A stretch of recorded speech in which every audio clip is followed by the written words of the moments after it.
Jadi Mbah Bejo tuh berkata, Nia ini sebetulnya disetir sama dua orang. Sama ibunya dan sama Timur. Makanya si Nia ini nggak kaya-kaya. Kenapa? Karena ibunya minta harta, Timur juga minta harta. Loh, kok bisa gitu? Tapi kan nggak kelihatan. Semua udah saya berikan. Tapi sebentar Mbah. Oh iya bener juga ya. Saya udah kasih macem-macem, uang bulanan udah, uang ini.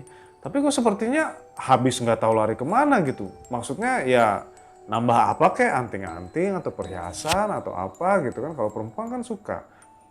Tapi kok ini dia gitu-gitu aja. Nah itulah Pak makanya. Jadi ibunya ini meminta Nia supaya morotin Pak Yadi atau siapapun yang jadi kekasihnya. Tujuan utamanya adalah untuk membelikan rumah untuk ibunya.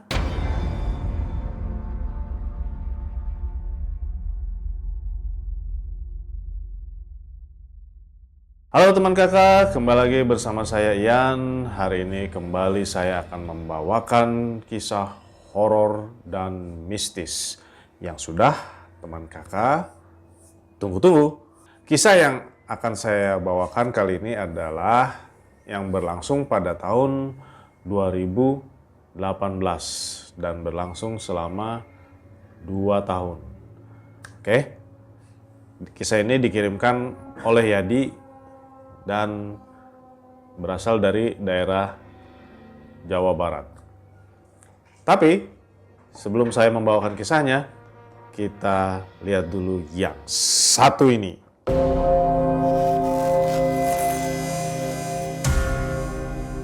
Yadi ini adalah seorang pengusaha yang sukses.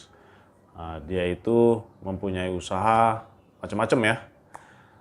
Cuman dia di sini tidak menyebutkan usahanya apa aja. Yang jelas dia itu adalah seorang pengusaha sukses, mempunyai istri dengan 2 orang anak. Akan tetapi, sesuai dengan kesibukan dia, Yadi ini jarang di rumah. Ya. Jadi Yadi ini sering berpergian keluar kota. Nah, di saat dia bepergian itu, dia juga suka mengunjungi pameran-pameran. Jadi kalau ada pameran apapun itu ya, elektronik, mobil atau truk atau bis, pokoknya pameran apa aja dari bidang apapun dia suka datang. Kenapa? Karena menurut Yadi itu dengan dia melihat pameran-pameran itu akan membuka wawasan dia terhadap perkembangan apapun di seluruh dunia. Nah, pada suatu ketika Yadi ini datang ke pameran alat berat. Nah, kebetulan Yadi ini berkenalan dengan seorang SPG yang bernama Nia. Entah bagaimana Yadi ini yang biasanya selalu fokus ya. Jadi misalnya dia bertanya, ini barangnya gimana, harganya berapa, terus kira-kira kalau saya beli membutuhkan berapa lama untuk dikirim dan dari mana, produksi mana. Ya pokoknya standar lah ya pertanyaan-pertanyaan mengenai barangnya. Tapi kali ini perhatian Yadi lebih tertuju ke Nia. Karena entah bagaimana Nia ini seperti mempunyai daya tarik sendiri. Nah, singkat cerita mereka berkenalan dan Yadi pun mengajak Nia untuk keluar setelah selesai dan Nia pun setuju dan mereka ngobrol saling mengenal satu sama lain. Sampai pada akhirnya Yadi pun terlibat hubungan terlarang dengan Nia. Awalnya Yadi tuh sebetulnya kepengen membeli salah satu dari pameran alat berat yang Nia jaga pada waktu itu. Cuman entah bagaimana dia berbelok gitu. Pokoknya Nia itu mempunyai daya tarik yang luar biasa kuat terhadap Yadi. Nah, singkat cerita, hubungan itu pun semakin serius. Sehingga pada tahun 2018 akhir, Yadi pun memutuskan, daripada cuman gini-gini aja, gimana kalau saya jadiin istri siri gitu kan. Nia pun tidak keberatan dengan hal itu karena memang ya Nia memang memerlukan keuangan yang lebih, dan Yadi pun Nia lihat merupakan ya seseorang yang bisa memberikan apa yang Nia butuhkan. Nah kemudian entah bagaimana, walaupun bisa dibilang hubungan Yadi dan Nia itu termasuk hot ya, tapi seperti ada sesuatu yang aneh karena setiap saat itu Yadi dan Nia itu selalu ribut. Yadi dan Nia itu ketemuan ya mungkin bisa sebulan, ya setiap seminggu bisa 2 kali lah ketemuan. Nah, karena memang Yadi dan Nia kan masing-masing punya kesibukan sendiri ya. Kalau Yadi itu dia usaha kerja, sedangkan Nia itu kerja ya jadi SPG dan lain-lainnya gitu. Nah, singkat cerita, Yadi ini seperti merasakan sesuatu yang aneh. Kok saya ini kayaknya tertariknya terlalu cepat ke Nia. Dan saya pun selalu memberikan sesuatu apa yang Nia inginkan. Walaupun pada akhirnya saya seperti tidak ikhlas. Awalnya sih seperti ikhlas ya, tapi kemudian kok kayaknya saya nggak ikhlas. Jadi gimana sih setelah ngasih tiba-tiba ada yang ngeganjel gitu. Nah kemudian karena Yadi memang dia pengusaha ulung, jadi feelingnya itu kan dan pemikirannya tajam ya. Dia tuh pergilah ke paranormal atau praktisi. Nah, yang kebetulan namanya Mbah Bejo. Yadi ini bertanya, Mbah sebetulnya ini ada apa dengan saya? Kenapa saya bisa lengket banget sama ini? Kemudian Mbah Bejo diam. Oh Yadi, kamu ini mempunyai kodam atau penjaga dari lahir. Akan tetapi sayangnya kodam kamu ini seperti terkena panah asmara daripada Nia. Loh kok bisa? Kata Yadi. Oh ya bisa, karena Nia itu memasang susuk emas dan frekuensinya itu cocok dengan kodam Pak Yadi. Bukan hanya satu saja Pak, tapi dia pasang 5. Wah, Yadi waktu itu kaget bukan kepalang kan. Bisa gitu ya? Pantesan kok kayaknya saya sepertinya udah kenal lama banget sama Nia ini. Dan ya Nia pun tertarik dengan saya. Walaupun saya tahu dia itu hanya tertarik dengan keuangan saya. Tapi sepertinya dia pun ada rasa. Terus Mbah Bejo terdiam sesaat. Ya betul. Nia ini memang, mohon maaf ya Pak Yadi, dia itu bisa dibilang pemain ya. Dia selalu mencari. Dan memang seluruh keuangan dia itu habis ya buat untuk seperti ini.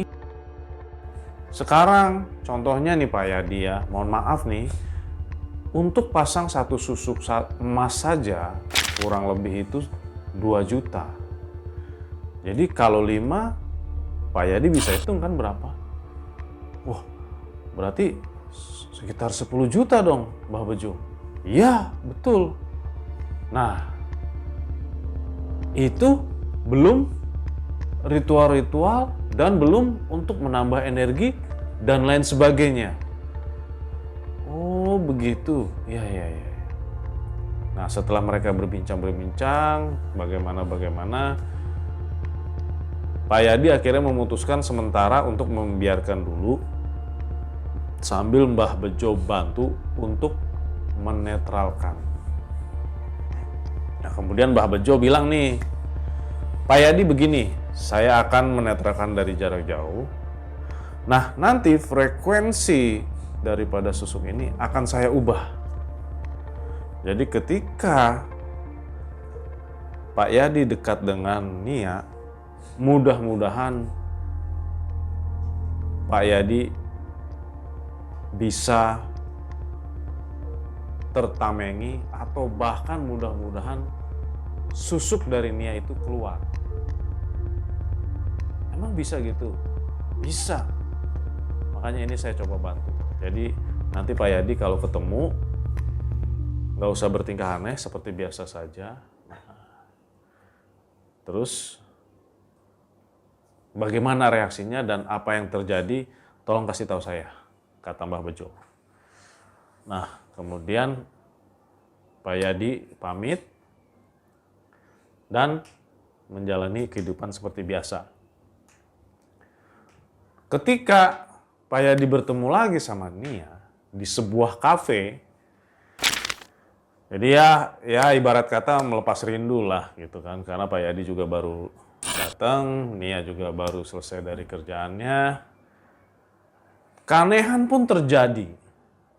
Pak Yadi tuh melihat Nia itu ibaratnya tidak glowing seperti sebelum-sebelumnya, tapi kok sedikit agak kusem gitu. Kok ini aneh sekali ya? Nah, keanehan yang berikutnya pun terjadi. Ketika Pak Yadi sedang minum dan Nia itu ke toilet, tiba-tiba saja ada seperti kumbang kecil berwarna emas itu ada di meja. Satu. Nah, terus kan ya kayak mungkin karena serangga gitu, Pak Yadi langsung nepis gitu kan biar ini. Cuman itu tuh sangat aneh. Karena walaupun kafe itu bersih, walaupun Pak Yadi duduk di luar sama Nia gitu ya, dan kafenya bersih, untuk ada serangga seperti itu kan agak aneh gitu. Harusnya itu kalau menurut Pak Yadi kan serangga mungkin nyamuk atau lalat atau apalah, tapi untuk menemukan serangga warna emas itu aneh menurut dia. Sekali. Terus kemudian Nia balik. Nia duduk, mereka ngobrol, terus Nia pamit lagi mau pergi. Dan keanehan kedua pun terjadi. Kembali ada serangga warna emas di meja. Dan Pak Yadi pun nepis lagi. Ini apaan sih, kok serangga yang sama ada 2? Nah, kemudian Nia kembali setelah belanja. Nia pun ke dalam untuk membeli kue. Dan inilah keanehan yang terakhir terjadi. Kembali lagi serangga emas itu ada di meja.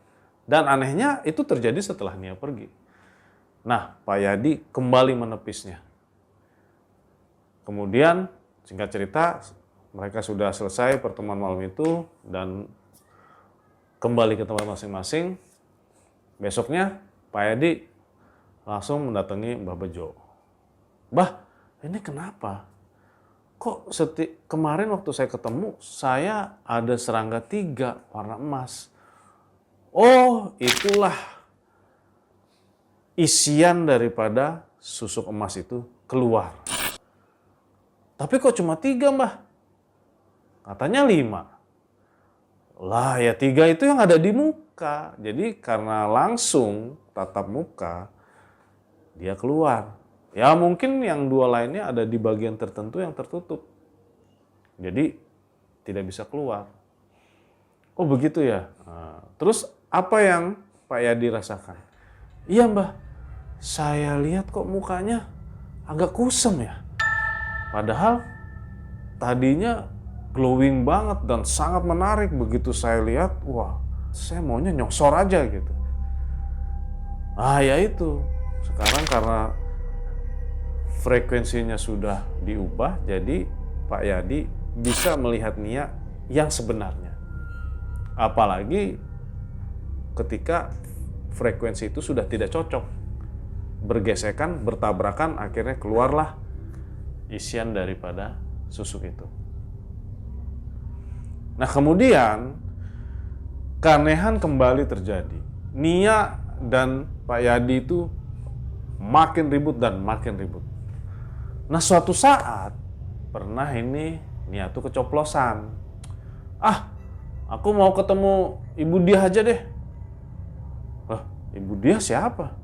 Bukannya ibu kamu namanya Sulis? Oh iya, maksudnya aku mau pulang nih ke Ibu Sulis. Nah disitulah Pak Yadi menangkap siapakah itu Ibu Diah? Kok kayaknya seperti dilindungi oleh Nia. Ternyata setelah Pak Yadi bertanya, Pak ini Nia ini punya ibu 2 ya?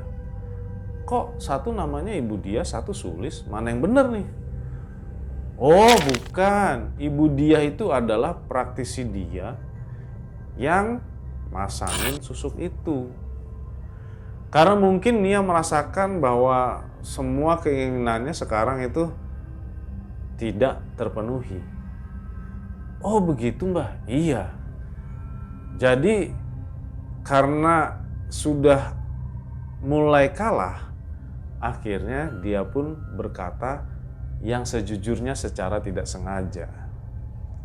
Nah, terus saya mesti bagaimana Mbah?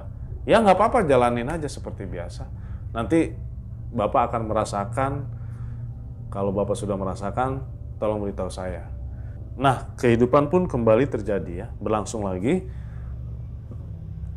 Sampai pada akhirnya Nia ini mungkin udah agak gerah gitu ya ketemu Pak Yadi.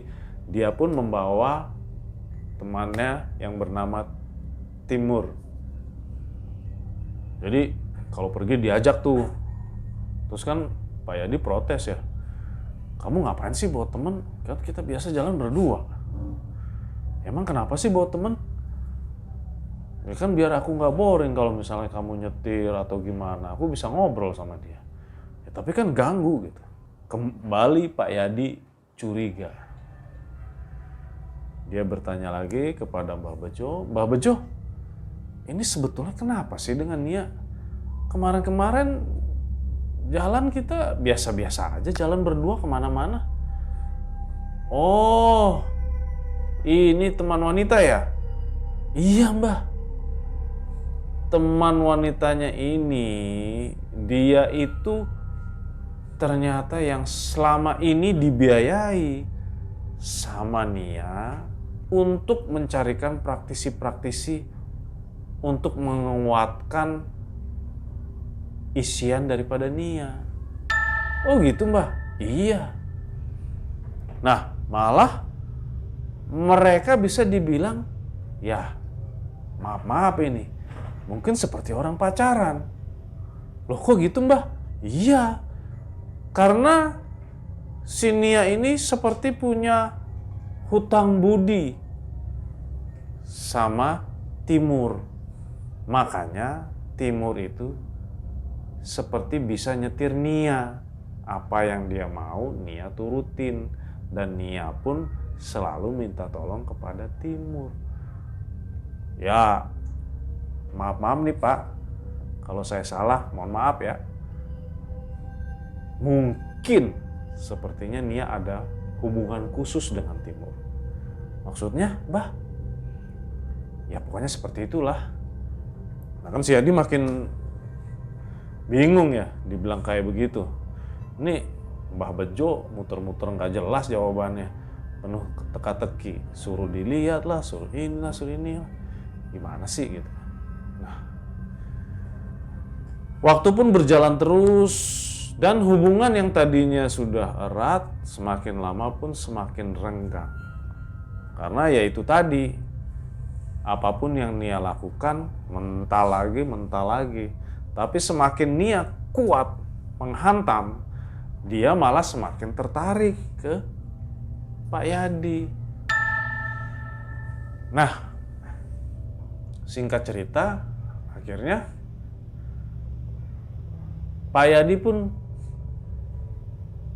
udah mulai males sama Nia ya, karena ya apa yang dikatakan Mbah Bejo dan apa yang dilakukan Nia itu membuat Pak Yadi itu muak. Apalagi setelah mengetahui, ini menurut penuturan Mbah Bejo gitu kan. Waktu terakhir kali Pak Yadi datang ke Mbah Bejo, Mbah Bejo itu mempunyai jawaban konkret. Menurut Mbah Bejo ya. Jadi Yadi ini bilang, jadi Mbah Bejo itu berkata, Nia ini sebetulnya disetir sama dua orang. Sama ibunya dan sama Timur. Makanya si Nia ini nggak kaya-kaya. Kenapa? Karena ibunya minta harta, Timur juga minta harta. Loh, kok bisa gitu? Tapi kan nggak kelihatan. Semua udah saya berikan. Tapi sebentar Mbah. Oh iya bener juga ya. Saya udah kasih macem-macem, uang bulanan udah, uang ini. Tapi kok sepertinya habis nggak tahu lari kemana gitu. Maksudnya ya nambah apa kayak anting-anting atau perhiasan atau apa gitu kan. Kalau perempuan kan suka. Tapi kok ini dia gitu-gitu aja. Nah itulah Pak makanya. Jadi ibunya ini meminta Nia supaya morotin Pak Yadi atau siapapun yang jadi kekasihnya. Tujuan utamanya adalah untuk membelikan rumah untuk ibunya. Jadi sebetulnya Nia ini kasihan Pak. Karena dia dimanfaatkan kiri kanan.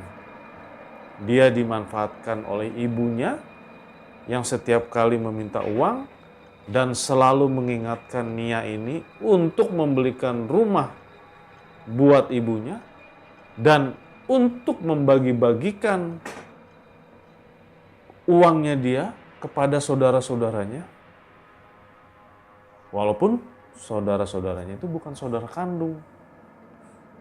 Masa begitu Mbah? Iya.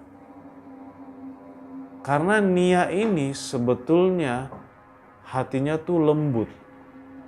Dia tuh sebetulnya adalah wanita yang mulia. Tapi karena ulah ibunya dan temannya, serta akibat aura-aura dari susuk yang dia pasang, makanya dia menjadi seperti ini. Oh begitu? Iya. Ya memang ya Pak ya, semua ini UUD, ujung-ujungnya duit. Tapi sebetulnya Pak Yadi ini sangat membantu Nia. Ya cuman, ya sama aja Pak. Diporotin kiri kanan, jadi dianya di tengah-tengah kejebak. Terus bagaimana untuk menyelamatkan Nia? Ya nggak bisa Pak. Karena sampai umur berapapun, mohon maaf nih Pak, selama ibu dan temannya masih ada, ya dia kan masih begitu-begitu saja. Mau nikah siri 100 kali pun nggak akan bisa. Mau nikah resmi pun nggak akan bisa. Karena mungkin nanti setelah ibunya dapat rumah, mungkin minta motor. Setelah motor, mungkin mobil. Atau bisa jadi rumah kedua. Tapi kalau saya lihat, ya mungkin malah nanti Nia ini habis-habisan. Kok bisa gitu Mbah? Ya, karena ibunya ini tidak menginginkan dia lahir di dunia. Wah, sebetulnya saya tidak boleh membukakan rahasia ini kepada Pak Yadi. Tapi berhubung Pak Yadi sudah menjadi suami, daripada Nia, ya tidak apa-apa saya buka. Kecuali Pak Yadi ini orang lain. Jadi ini merupakan sudah garis takdirnya Nia. Walaupun nanti Nia menikah secara resmi ya Pak ya. Ya mungkin bisa 3-4 kali dengan laki-laki yang berbeda. Terus temannya si Timur gimana? Ya Timur akan terus mengganggu kehidupan Nia.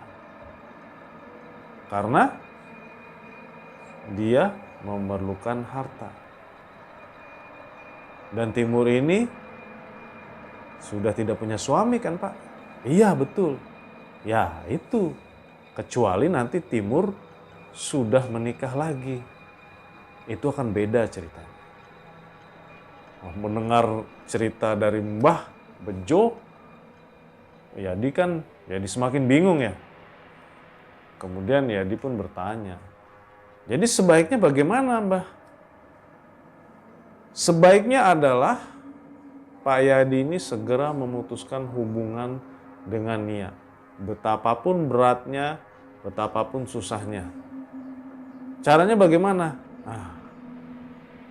Untungnya susuknya sisa 2. Tapi kalau menurut penglihatan saya, karena kemarin Pak Yadi baru ngasih uang ke Nia, sepertinya Nia pasang susuk lagi.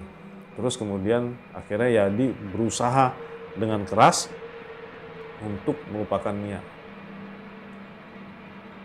Akhirnya Pak Yadi pun dibantu dengan Mbah Bejo melakukan ritual mandi bersih. Nah, setelah mandi itu, Yadi pun seperti terlupakan akan sosok Nia. Dan Mbah Bejo pun memberitahukan kepada Yadi, apapun yang terjadi, jangan sampai Nia menyentuh Bapak lagi. Jadi, kalau mereka ketemu itu, udah kayak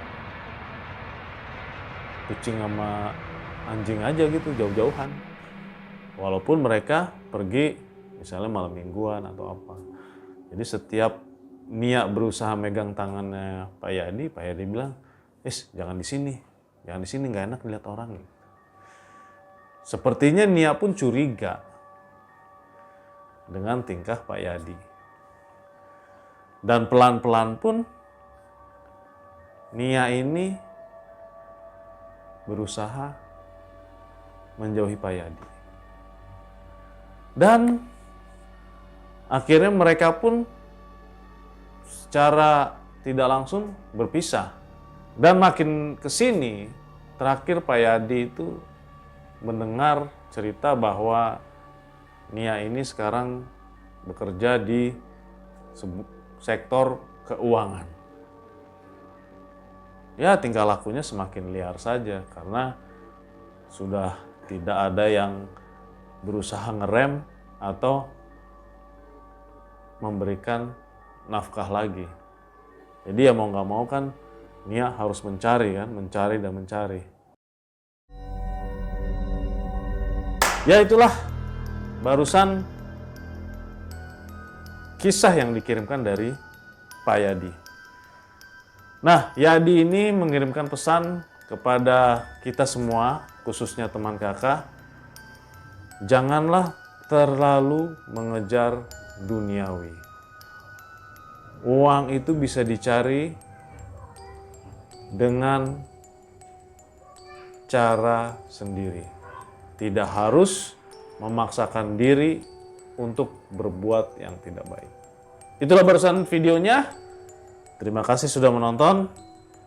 Untuk teman kakak yang ingin mengirimkan kisah kalian, silakan menghubungi nomor dan email yang tertera di layar. Ditunggu video selanjutnya.